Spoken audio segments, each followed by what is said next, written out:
Yo, what's up? Pastor Lewis here, and I'm back for week 2 of our 21 days of prayer and fasting. I'm so excited to walk through this journey with you guys because I truly believe that at the other end of these 21 days, we're going to see some real blessings in our lives. So today we're going to be focused on Mark chapter 9, verse 24. And before we get into that text, I want to give a little background on it. See, Jesus is living his life in ministry, and he's surrounded by this crowd, and his father approaches him carrying his son, who's carrying this unclean spirit in him.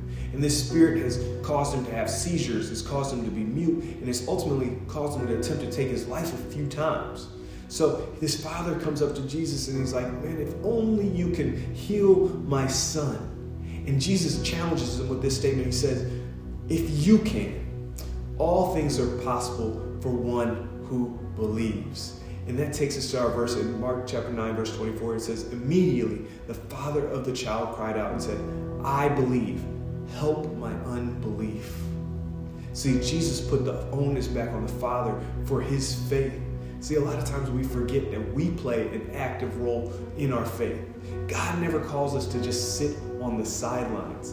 And it can be intimidating stepping out on faith. But when we do that, that's when we're able to begin to heal our own unbelief.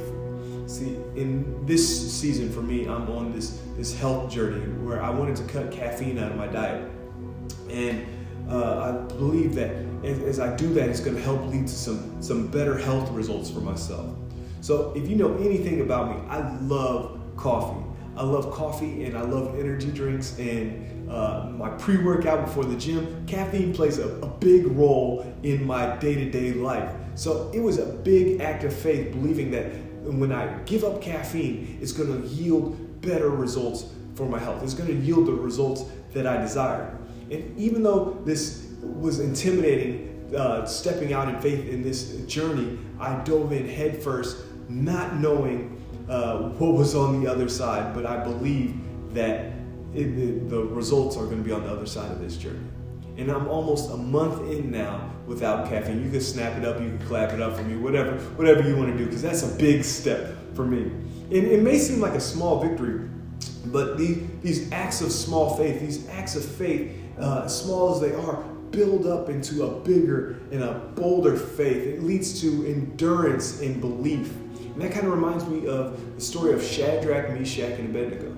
See, their acts of small faith when under pressure of the king's men, the king's army, those acts of small faith built up and to give them the endurance to say no when they needed to say no in Daniel chapter 3. If you want to read a little bit more about that, it's a great story of faith in Daniel chapter 3. Check it out.